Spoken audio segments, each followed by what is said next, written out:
जय जैन बंधुओं, आज सुनते हैं आचार्य कुंकुम देव की विदाई यात्रा। लगभग 2200 वर्ष पूर्व अपने भारत देश के दक्षिण भाग में एक सेठ रहता था। उसके यहाँ एक ग्वाला था जो बहुत भद्र परिणामी था। एक बार वह ग्वाला अपने नित्य कर्मानुसार गायों को चराने के लिए जंगल में गया। वहां जाकर वह देखता है कि संपूर्ण जंगल आग से भस्म हो गया है, परंतु जंगल के बीचों बीच एक वृक्ष आग से अप्रभावित ज्यों का त्यों खड़ा है। इस दृश्य के अवलोकन से उस ग्वाले को आश्चर्य हुआ। उसी आश्चर्य से प्रेरित होकर उसने वृक्ष के समीप जाकर देखा तो पाया कि वृक्ष के पोल में एक सास रखा है। ग्वाले को लगा अवश्य ही इस सास के कारण वह वृक्ष बचा है। इस विचार से वह ग्वाला अत्यंत बहुमान पूर्वक उस सास को अपने घर ले आया। एक बार उसी सेठ के यहाँ मुनिराज का शुभ आगमन हुआ। सेठ ने नवदा भक्ति पूर्वक उन मुनिराज को आहार दान दिया। इस परिदृश्य को देखकर ग्वाले के मन में भी मुनिराज के प्रति अत्यंत बहुमान का भाव जागृत हुआ और वन से लाया हुआ वह सास उसने भक्ति भाव पूर्वक उन मुनिराज को अर्पण किया। उस समय उस ग्वाले के मन में ज्ञान के बहुमान की अचिंतनीय भावना जागृत हुई और भावना हुई कि अहो, मैं भी कब ऐसा साधु बनूंगा। इस सास दान के फलस्वरूप उसका ज्ञानावरण क्रम अत्यंत क्षीण हो गया, अर्थात उसके ज्ञान का विशेष उघाड़ हो गया। कुछ समय पश्चात वह ग्वाले का जीव मरकर उसी सेठ के यहाँ पुत्र रूप में उत्पन्न हुआ। बालपन से ही अत्यंत वैराग्यवंत और तीक्ष्ण प्रज्ञा के धनी उस बालक ने मात्र 11 वर्ष की आयु में आचार्य श्री जैनचंद स्वामी के समीप जाकर नगन दिगंबर मुनि दीक्षा अंगीकार कर ली। मात्र 11 वर्ष का किशोर हाथ में कमंडल और पिच्छी लेकर मुनि दशा रूप वीतराग दशा में विचरने लगा। यही अपने श्रीमद भगवान कुनकुन मुनिराज हैं। अब उसके बाद क्या हुआ वह सुनते हैं। वह बहुत ही आनंददायक प्रसंग है। वह नन्हे से कुनकुन मुनिराज आत्मा के ज्ञान ध्यान में मस्त रहने लगे। उनका ज्ञान बहुत बहुत खिलने लगा। उनका चारित्र उज्जवल बना और जमीन पर पैर रखे बिना जमीन से 4 अंगुल ऊंचे आकाश में गमन कर सके ऐसी चारण रिद्धि भी उन्हें प्रकट हो गई। अहो, उनका पवित्र आत्मा अंदर में तो विकार को छूता ही नहीं था और बाहर में भी धूल को भी नहीं छूता था। अपरमत और परमत ऐसे भेद रहित ज्ञायक स्वभाव की उपासना में वे तल्लीन थे। प्रचुर स्वसंवेदन से आत्मा के अतीन्द्रिय आनंद को भोगते थे। संसार समुद्र का किनारा उनके एकदम नजदीक आ गया था। आत्मानुभव के उपरांत तीर्थ नायक भगवान महावीर की परंपरा से समागत ज्ञान को भी उन्होंने प्राप्त कर लिया था। उस समय वे हजारों मुनियों में महान बने और 33 वर्ष की मुनि धर्म की साधना के बाद एक बार मंगसिरवदी अष्टमी को चतुर्वद संघ से मिलकर महान उत्सव पूर्वक उन्हें आचार्य पद से अलंकृत किया। उनके सशक्त कर कमलों में जैन शासन का रस सौंपा। वे जैन शासक के नेता बने। उनके प्रताप से जैन धर्म की बहुत उन्नति हुई, धर्म की प्रभावना हुई। यद्यपि उनका ज्ञान अगाध था, तथापि अभी केवल ज्ञान नहीं हुआ था। उस समय भरत क्षेत्र में कोई केवल ज्ञानी भी विद्यमान नहीं थे, अतः केवल ज्ञान का ऐसा विरह उनको कभी कभी खटकता रहता था। अरे, भरत क्षेत्र में तो सर्वज्ञ परमात्मा के दर्शन भी नहीं और विदय क्षेत्र में तो सिमंदर आदि परमात्मा साक्षात विराज रहे हैं। इस प्रकार सिमंदर आदि परमात्माओं को स्मरण करते हुए वे पोर्णुमल्ले तमिलनाडु के समीप बैठे बैठे सिमंदर परमात्मा के समोषण का स्मरण कर रहे थे।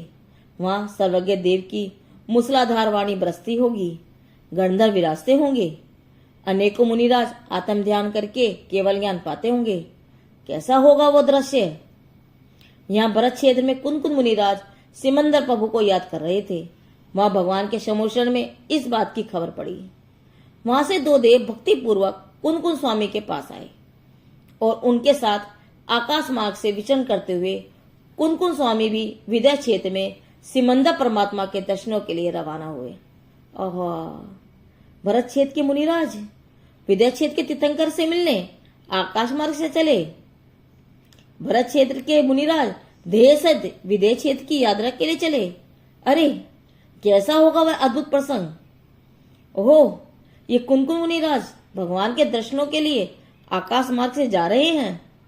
कैसा अद्भुत दृश्य, और कैसे होंगे उन मुनिराज के अंतरंग भाव। केवल ज्ञान के साधक मुनिराज केवल ज्ञान को साक्षात निहारने जा रहे हैं। भरत क्षेत्र के तीर्थपति विदय क्षेत्र के तीर्थंकर की वाणी सुनने जा रहे हैं। दक्षिण देश में से पूर्व विदय की ओर जाते जाते बीच में समेत शिखर तीर्थ भी मार्ग में आया होगा।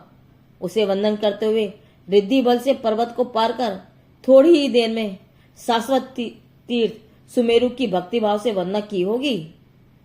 रतन में शाश्वत जिन बिंबों की वीतरागता देख देख कर वीतराग भाव की उर्मियां उनमें जगी होंगी। इस प्रकार मार्ग में अनेक तीर्थों की वंदना करते हुए उन्होंने थोड़ी ही देर में विदय क्षेत्र की भूमि में प्रवेश किया। अहो, विदय क्षेत्र में समोशन के मध्य में सिमंदर परमात्मा नजर से निहारते ही उनके आत्मा में कोई अचिंत्य विशुद्धि प्रकटे। इन गायक परमात्मा को देखकर मानो एक बार तो वे स्वयं भी तत्क्षण निज गायक में ठहर गए। परम विनय से हाथ जोड़कर कोई अपूर्व भाव से प्रभु को नमस्कार किया, दिव्य ध्वनि का श्रवण किया। आहा, ये शंभु स्वामी आदि गंधर्व भगवंतों और इन अचिंतनीय मौनवर्गों की सभा, इंद्र और पद्म चक्रवर्ती द्वारा प्रभु की सेवा और धर्म का अद्भुत वैभव, ये सब धर्म की आराधना के अद्भुत आनंदकारी दृश्य कैसे होंगे। विद्या के ये दृश्य देखकर उनका आत्मा तृप्त हुआ होगा। प्रत्यक्ष जिनवर दर्शिका बहु हर्ष एल्लाचार्य को, ओंकार सुनता जिंतने अमृत मिला मुनि हृदय को। भरत क्षेत्र के मुनि ने विदय क्षेत्र के भगवान का दर्शन किया। वे 8 दिन विदय क्षेत्र में रहे। 8 दिनों तक भगवान के चरणों में दिव्य ध्वनि का अमृत पिया और बहुत पिया। वहां के मुनियों के साथ उन्होंने कैसे चर्चा की होगी और कैसे भाव से गंधर्वों और शुद्ध केवलियों के चरणों की उपासना की होगी। अहो, भरत क्षेत्र और विदय क्षेत्र के मुनिराजों के मिलन का वह दृश्य कैसा होगा। यह प्रसंग देखने वाली जीव भी कितने भाग्यशाली हैं। भरत क्षेत्र के इन प्रतिनिधि को देखकर विदय क्षेत्र के मनुष्य भी आनंदित हुए और अत्यंत भक्ति भाव से प्रभु कुनकुन आचार्य का बहुमान किया। विदय के विशाल आकृति युक्त मानवों के समक्ष भरत के मानव तो एकदम छोटे लगते थे। अतः विदय के मानवों ने उन्हें छोटे से आचार्य अर्थात एल्याचार्य नाम से संबोधित किया। भले ही विदय क्षेत्र के मुनियों की तुलना में उनका शरीर छोटा था, पर उनकी दशा तो विदय के मुनियों जैसी ही थी। जैसे विदय क्षेत्र के मुनि वैसे ही भरत क्षेत्र के ये मुनि। विदय के मुनियों ने भरत क्षेत्र के इन मुनिराजों के प्रति कैसा वात्सल्य भाव दर्शाया होगा। इस प्रकार श्रीमद कुंदनाचार्य ने परम भक्ति से विदय की यात्रा की और सिमंदर भगवान के दर्शन किए। वह गायक भाव के आराधक इस महान जीव ने भगवान को साक्षात निहारा और स्वयं भी उनके मार्ग अनुसारी बनकर पंच परमेष्ठी की पंक्ति में बैठे हैं। धन्य हैं ऐसे कुनकुन आचार्य जी। आचार्य कुनकुन देव की यह विदय यात्रा धन्य मुनिराज हमारे संकलनकर्ता ब्रह्मचारी हरिलाल जैन से ली गई है। जिनदेव की वाणी आगम वाणी।